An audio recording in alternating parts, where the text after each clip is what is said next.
My name is Sanjay. I'm currently VP of ASIC Engineering at Lomotive Inc. It's a venture-funded startup. My background is semiconductor system, and I'm also a founding member of Angel Star Venture, angel investment group within our own community. It's my pleasure now to invite our speakers on stage for business and entrepreneurship.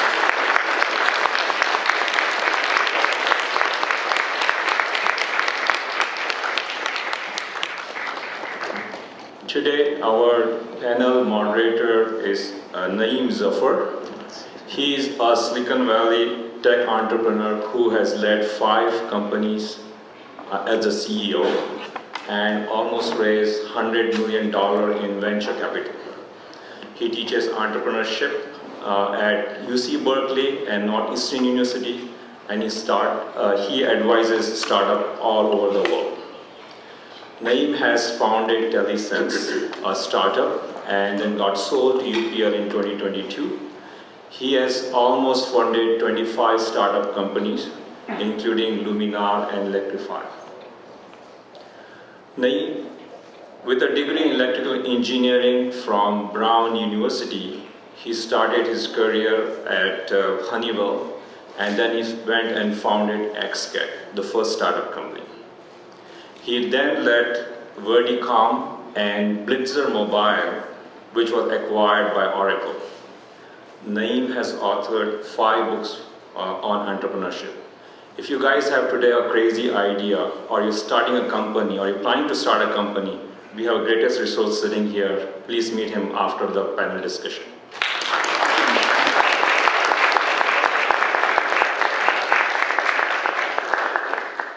So, like I said, my name is Naeem Zafar. I am happy to be part of the group here with the accomplished people, several friends I met here. So here we have an example of 3 individuals, which I'm going to ask them to introduce themselves in a minute. They all have taken different routes and found prosperity and professional success.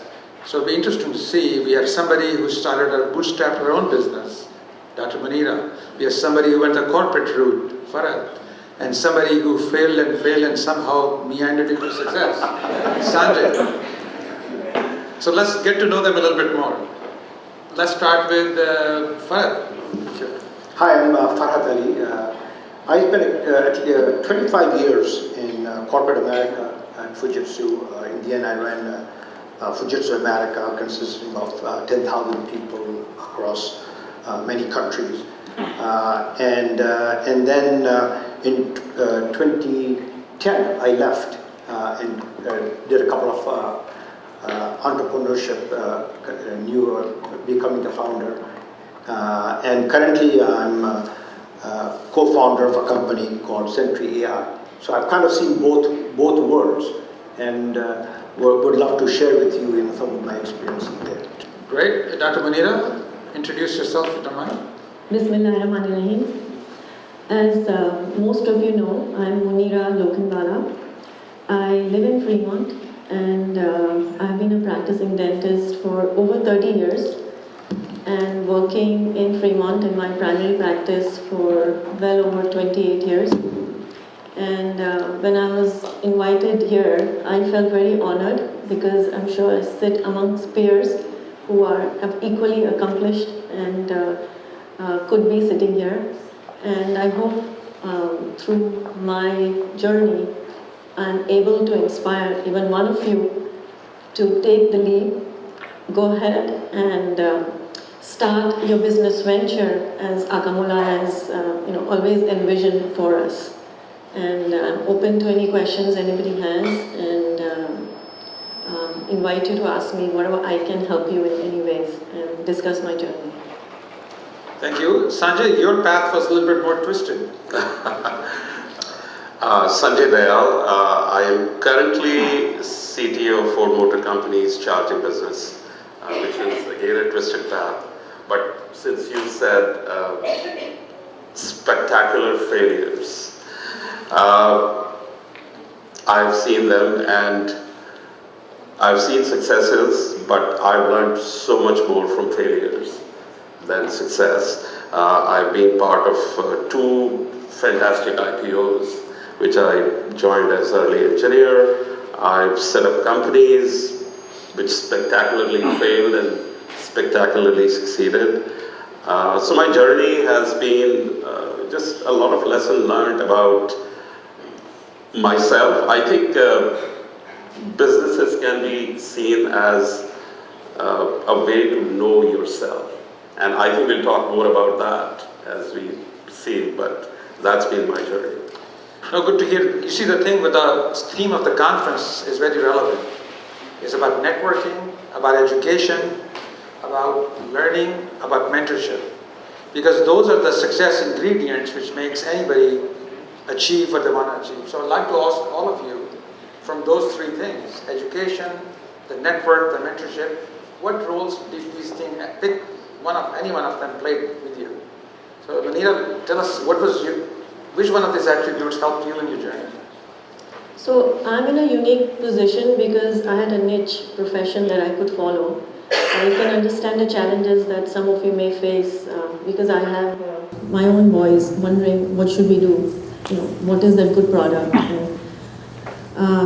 In my case, I was set out to be a dentist early on. I did have a choice to go into medicine, but I chose to stay into dentistry, and there must be some foresight. I think at this stage of my life, dentistry was the right field for me. And having a dental degree in the US sets me apart at this time because it's like a one-stop shop for me in the sense, through education, I'm able to do everything that a patient might need. The journey wasn't easy. When I came from India, I had a very different education, and I had to speed education right through with the US system. And over the last 30 years, fortunately, we are required to do continuing ed, and have chosen that to help me to increase my clinical skills. So anybody who is at this point starting a business, I get reminded of Akamulla's bayan of 2021 Ashara, where he did the Talab series. And he did say the one who's seeking leadership needs to gain it through education and integrity, which was Talabtul Riyasata Wajadtoha Minal Ilme wa Taqwa. And so education, continuing education is something I would stress for everybody. And the other things which were important for me was obviously getting a mentor early on who would guide me, and I think I will talk about that later. But I think for me was education and having a vision that I wanted to succeed here and bring everything that I was able to bring to my patients who come to visit me. Well, thank you. Farhat, what about you? Which of the 3 attributes played a role in your journey? I think, it's always a combination of things. But one thing I can talk about is mentorship is very important. Of course, we're all fortunate to have a good education. It gives you a heads up. But once you get into the corporate world or entrepreneur world, you meet lots of different people, and it's completely different than the academics you see. And I was very fortunate to have a couple of very, very good managers who were mentors and who really helped me and sincerely wanted me to succeed as opposed to them succeed. And so the biggest learning I've got is, as you help other people succeed, right, you learn a lot in that very process. And I'm sure, Zafar, you understand that well, being a professor, right? So I think it's like the more you try to give back, right, the more you actually get back. And so it never works. And so the message I would leave is that having a mentor who is a true mentor, right, who's basically wanting to help you, right? And I was very, very fortunate. One is Bruce Beebe, the other one is Jim Henry. 2 of my absolutely top mentors. They were from IBM, and I'm telling you, I learned a lot of what it takes to be a good manager and a good leader. So let me double click on this, because many people here would want to be mentored. They don't know how. They don't know what are they supposed to give. What do they get? Could you be specific? Do some name dropping. But who were the mentors? What did they get out of it? What did they mentor you? Give us some details. No, so I think in terms of mentorship, you really have to first understand what the person is trying to achieve. You have to support him, right? And you be really careful because sometimes you have your own ideas, right, of how to help. But you have to do it in the framework of that person. But I think the most important thing is your job is to really help the person be as good as they can, right? So it's really a coach. Mentor is very much like a coach. All you are really trying to do is to help them be successful. It's not saying you do go do A or you do B. What are your stuff? Understand the details of it and say, this is what I think you need to do. So I think it's really being very, very focused on trying to be helpful. I think is the chief attribute to be a good mentor. No, that's good to hear. Sanjay, what's your view on this topic? See, throughout my journey, I've found that almost anybody whom I had really conversed with an open mind has been a mentor in that sense.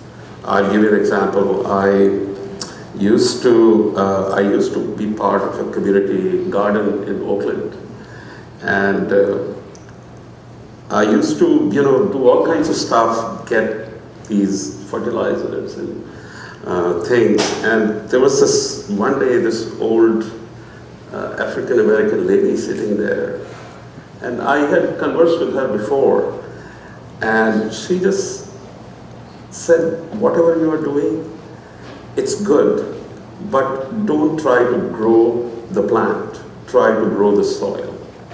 And just those things, if you listen very carefully to normal, everyday human beings, I found personally that can be small opportunities that you get that mentor. So keep your heart and ears open, and you'll find mentors in everyday life. And that's my take. I didn't have like a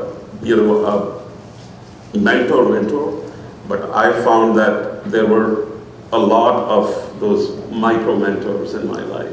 I think the key thing is you have to be open to mentorship. It's not like a mentor says you have to do, but it's supposed to open different windows in your mind. So I've had many mentors. I've mentored thousands of people. All I care is just listen to me. You don't have to follow what I say. It's your life. You're going to make the right decision. But being open. Now, Munira, in your case is unusual because your husband played a bigger role. In our community, this is not common. There was a breakout scenario. Tell us more. I think all of us need support, and family support is the first and foremost. Without that, it's not possible. And in my case, my husband has been my pillar, my rock, and also my mother-in-law and my parents.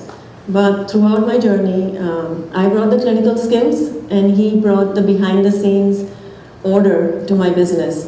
And so I would urge, the participants here who are here to find somebody in their family who could help them, because that's the unconditional love, support that they provide for you.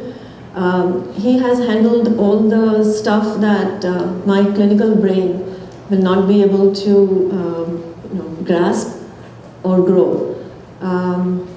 He has supported me in higher education when I was traveling, decisions to open a second practice, because that also impacts your family life, and also the decision to not open a third practice, because that would have led to a decline in my personal enjoyment of my kids. So that was also an important decision, when to grow and when to realize that this is the scale. At this point, you need to just improve on what you have. And one of the mentorship, talking about it, one of the dental consultants, so not everybody has the resources or the monies to hire a life coach, but you could subscribe to periodicals within your field, which gives you valuable pearls. And we've had, in my dental field, lots of management consultants out there. And you get the newsletters, or you can hire somebody to come to your practice. But one of the pearls I got was, instead of trying to buy another practice and divide my time early on in my career, was to merge patients from another practice And that is something also that has helped me instead of dividing my time going to 2 locations early on. When I was settled, then I was able to open another practice. And since we have Dawdi Boras here, in order to minimize my loans or not having the burden of having to pay somebody, I actually decided to do a scratch dental practice, which is very tough, but I felt that I had a dua of Mola. So I built up the patient base from the ground up. And that may be something that people who are trying to start the business here could identify with. And so for me, it was my husband and some of my practice and beliefs that has helped me get the mentorship at the right time. I think that's a good lesson here, because we need to support each other, especially in the families. And encouraging women to accomplish is one of the great attributes of a good mentor. But let me ask you, Farhat, because you work for some of the most boring companies in the world, where ambitions goes to die. Yet, you somehow managed to have the ambition and did 2 startups after Fujitsu. What's the story? So one thing good about corporate America is most people who work in corporate America don't have the same amount of passion and same amount of dedication.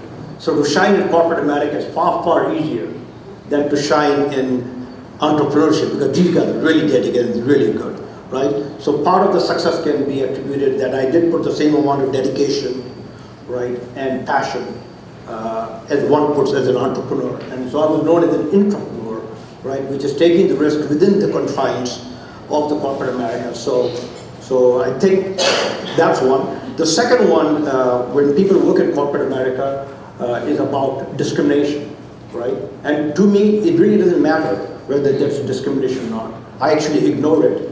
If there is one, it's an obstacle, just like many, many obstacles one faces to overcome. And you just work on it. And the way I've, been able to deal with it is basically to think about it, not as discrimination, but find out what's common. So whoever the person is, doesn't matter if it's a redneck or, different religion, or if you can find commonality, and you'll find you've got 99% commonality, there's only 1% difference. And the other one, which is very, very important, is discrimination is always 2 ways. You have to always check whether you are behaving in a way which is discriminatory, right? And so I've actually found, and by the way, I work for a Japanese company in the US, being an immigrant, right? So this was all kinds of discrimination, right? And going to Midwest with the rednecks, right? And I can, separately I can share with you stories of how in all of those cases, there was of course some elements of discrimination, including blood types in Japan and all kind of stuff. But the point is you just ignore it and you just deal with human beings. When in the end, people want to work with people who have got similarities, and that's what you really focus on. Tell us a little bit more about what is the 1 or 2 lessons you want to impart with the audience?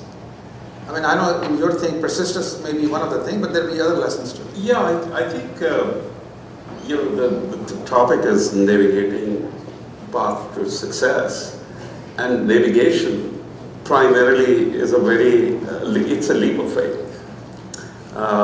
There are no compasses, most of the navigation thought I have is from the 15th century navigators who basically would jump into the ocean and steer a ship to India like Vasco da Gama. So I think having faith is a very critical element of success. This is a very apropos gathering for that if you have faith in something, that becomes a very good recipe for success. Because without that, it's very hard to keep at it, keep going at it. How do you define success? Success for me is, personally, success individually to me means ability to do what I want to do if I was not getting paid.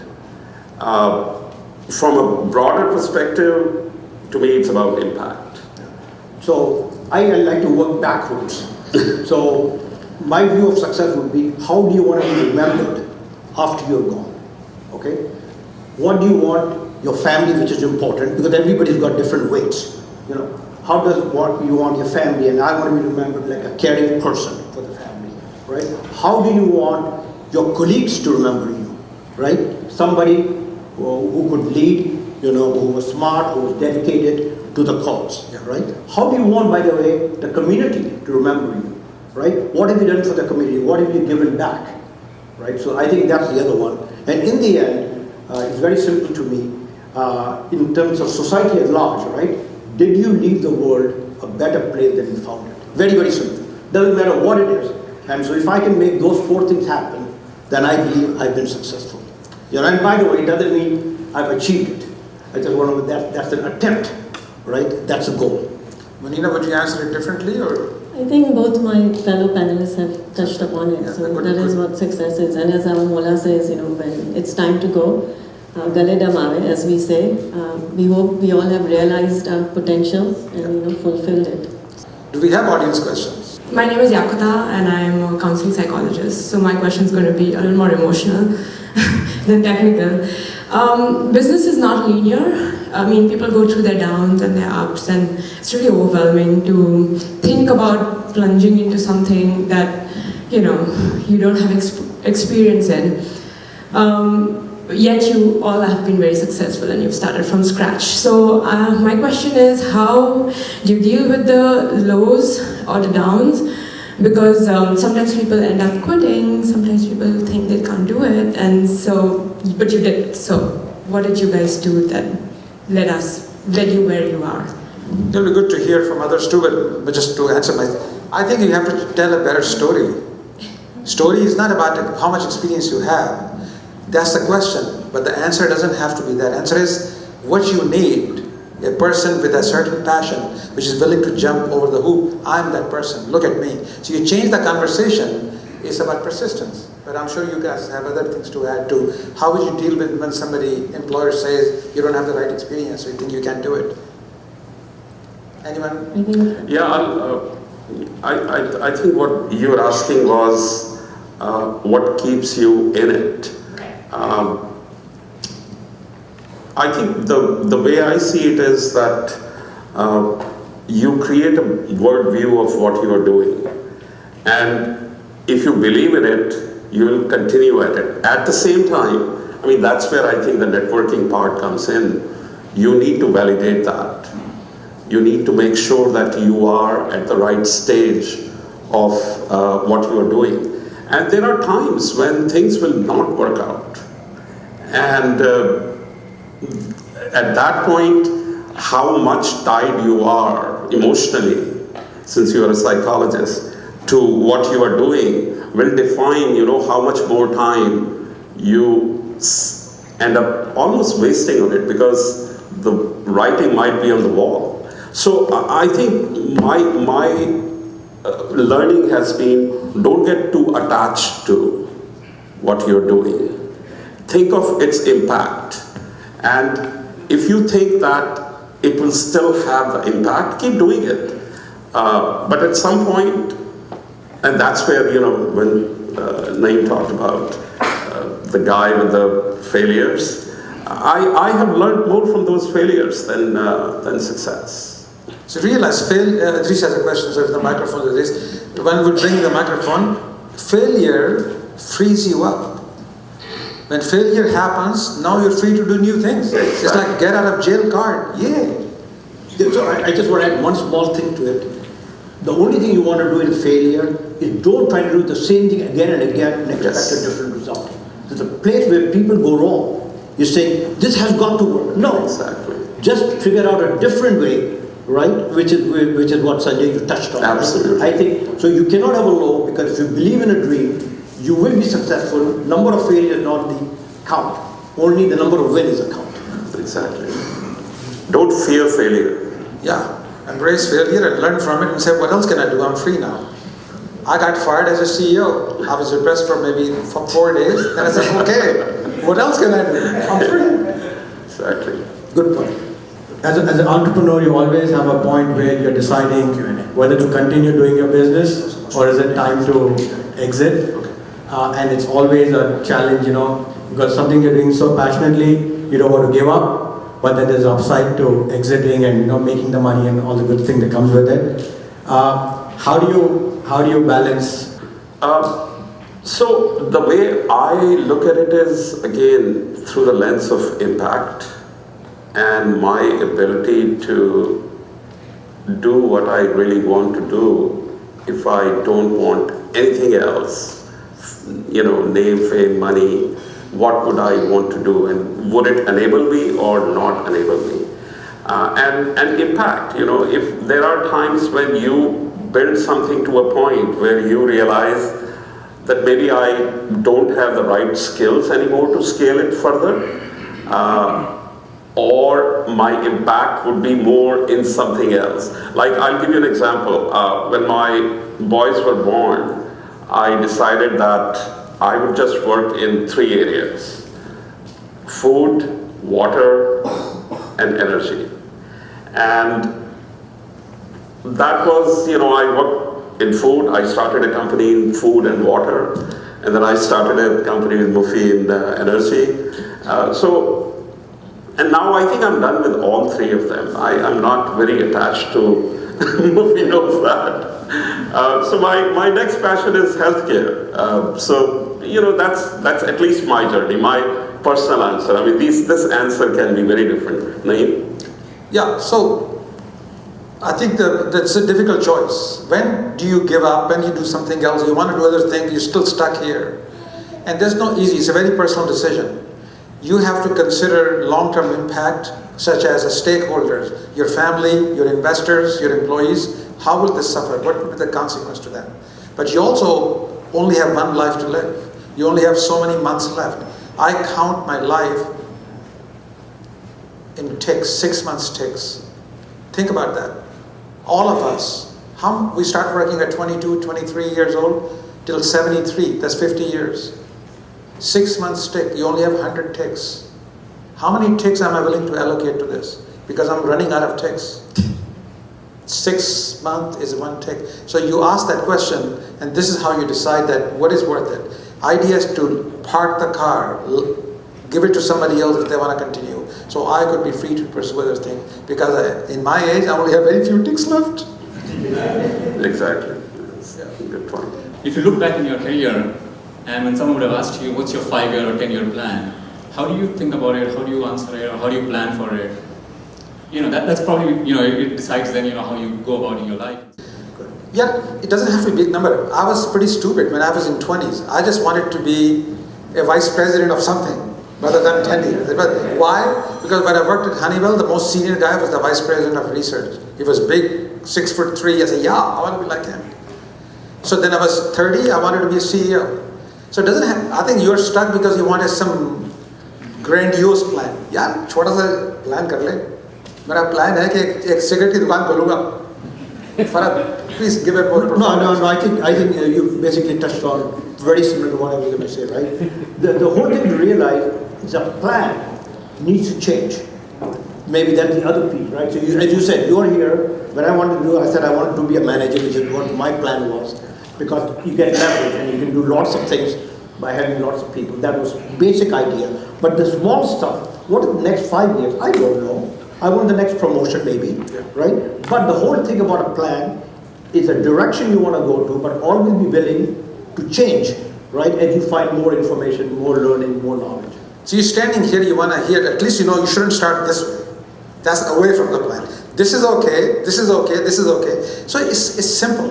But I used to make a plan every Christmas. I'll look at the plan. Does it still make sense? Or change the plan? Yeah. I know I'm giving all kind of warning signals in the back. Any last thoughts which we wanted to say, we didn't give you a chance to say before we say goodbye? I mean, just on that plan, once you understand that the plan is not going to pan out, it's okay to plan.